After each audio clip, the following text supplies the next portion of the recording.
인생을 통제해서 내가 원하는 삶을 사는 방법은 무엇일까요? 제가 알려드리겠습니다. 끝까지 봐주세요. 안녕하세요. 노심 몸장입니다.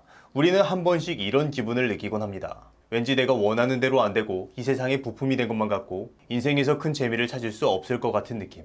내 삶을 위해서 사는 게 아니라 타인을 위해서 사라지고 있는 것만 같은 느낌 말이에요. 마치 이 세상에 꼭두각시가 된 것만 같은 느낌이랄까요? 제 주변에도 이런 생각을 가지고 있는 사람들이 꽤 있더라고요. 그런 사람들이 많이 하는 말이 하나 있습니다. 바로 노력해도 안 돼 라는 말이에요. 굉장히 익숙한 말이죠. 그런데 이 말은 굉장히 중요한 심리학적 의미를 담고 있어요. 노력해도 안 돼 라는 말의 진짜 의미는 내가 컨트롤할 수 없는 영역이다 라는 의미가 내포되어 있는 거예요. 심리학자 엘렌 랭어와 이완 로버트슨의 연구에 따르면 인간은 자신의 삶을 통제할 수 있을 때 더 자신감이 고양되고 건강한 삶을 유지할 수 있다고 합니다. 따라서 우리가 컨트롤할 수 없는 영역이 우리의 삶에서 많은 부분을 차지한다면 여러분이 느끼는 삶의 만족도가 상당히 떨어질 수 있다는 얘기죠. 예를 들어서 학창시절에 시험 공부를 한다고 가정해 볼게요. 오랜만에 큰맘 먹고 책상에 앉아서 공부하려고 하는데 갑자기 문이 팍 하고 열립니다. 그리고 엄마가 이렇게 말해요.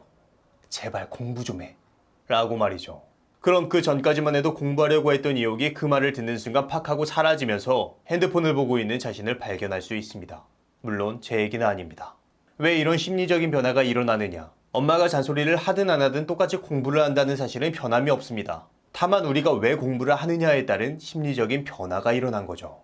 나 스스로 공부해야 된다고 마음먹었을 땐 내가 나를 통제하는 개념입니다. 그런데 엄마가 나한테 고함친 후엔 내가 나를 통제하는 게 아니라 통제당하는, 다시 말해서 나의 자율성에 침해를 받게 되는 거예요. 그렇기 때문에 의욕이 사라지게 되는 거죠.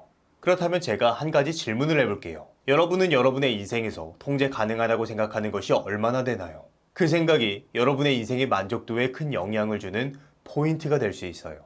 사람들은 왜 자신이 우울감과 매너리즘을 느끼는지 깨닫지 못하는 경우가 많습니다. 나아가서 잘못된 방법으로 그 우울감과 무력감을 해소하려고 해요. 쾌락을 통한 방법으로 그런 감정 상태에서 벗어나려고 하는 게 보통이죠. 물론 이 방법이 효과가 있을 수는 있어요. 그렇지만 쾌락의 특징 중 하나는 그 효과가 굉장히 일시적이라는 거예요. 그 일시적인 쾌락이라는 감정에서 벗어나게 되면 다시 무력감이라는 거대한 바위가 나를 짓누르게 됩니다. 따라서 감각적인 쾌락은 일시적으로 부정적인 감정에서 벗어나는 방편이 될 수는 있지만 그 근본적인 해결책이 될 수는 없어요. 그렇다면 어떻게 이 근본적인 문제를 해결할 수 있느냐? 바로 여러분이 컨트롤할 수 있는 것과 컨트롤할 수 없는 것을 깨닫는 거예요. 자, 모두 종이를 꺼내시고 여러분의 인생에서 컨트롤할 수 있는 영역과 컨트롤할 수 없는 영역을 나눠보세요. 그리고 목록들을 쭉 적어보세요. 그 다음엔 천천히 살펴보세요. 어쩌면 여러분은 컨트롤할 수 없는 문제를 컨트롤할 수 있다고 생각했을 수도 있고 컨트롤할 수 있는 문제를 컨트롤할 수 없다고 생각했을 수도 있어요. 예를 들어서 어떤 사람은 부자가 되는 것을 자신이 컨트롤할 수 없는 문제라고 생각했을 수도 있고 다른 사람은 자신이 컨트롤할 수 있는 문제라고 생각했을 수도 있겠죠.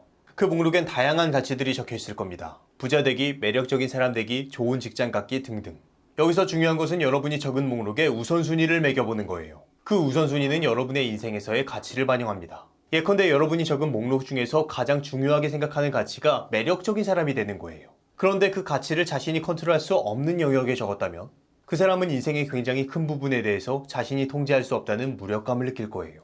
반대로 어떤 사람은 컨트롤할 수 있는 영역에 부자 되는 것을 적었어요. 그런데 그 수단이 매일 로또나 토토를 10만 원어치씩 사는 거라면 로또나 토토는 우리가 컨트롤할 수 있는 영역이 아니죠. 따라서 결과적으로 노력을 해도 현실에서 반영되지 않기 때문에 또 다른 무력감을 느끼게 될 가능성이 커지죠.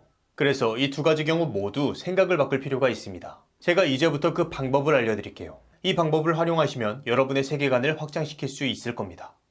제가 추천하는 방법은 스스로의 생각에 갇혀있지 말고 실질적으로 그 분야를 탐색하는 거예요. 저 같은 경우 한 달에 탐색 비용으로 제 소득의 5분의 1 정도를 사용합니다. 그 돈은 제가 인생의 통제 범위를 넓히기 위해서 무조건 써야 되는 돈이죠. 중요한 것은 그 돈을 어디에 투자하냐는 건데 여러분이 컨트롤할 수 없다고 생각하지만 실제로는 중요하게 느끼는 그 가치에 투자하세요. 매력적인 사람이 되는 게 중요한 가치라면 컨트롤할 수 없다 생각하더라도 속는 셈 치고 매력을 향상시키는 일에 시간과 돈을 투자해보세요. 혹은 부자가 될 수 있다고 생각하지만 현실적인 변화가 일어나지 않는다면 수단이 잘못됐을 수도 있으니 차라리 다른 방법들도 탐색해보세요. 이렇게 새로운 것을 경험했다면 기존에 가지고 있던 생각의 한계를 경험할 수 있을 거예요. 그 경험은 여러분이 통제할 수 없다고 생각한 인생의 어떤 영역이 사실은 통제 가능하다고 말해주면서 더 넓은 인생을 살게 해줄 거예요. 노력해도 안 된다고 생각하는 게 있다면 안 된다고 생각하지 말고 안 되는지 경험해보세요.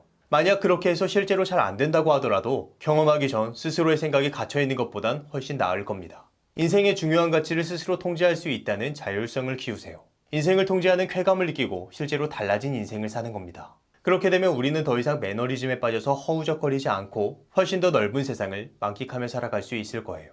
그럼 오늘의 심리학은 여기까지 하도록 하겠습니다. 다음에 다시 봐요. 안녕.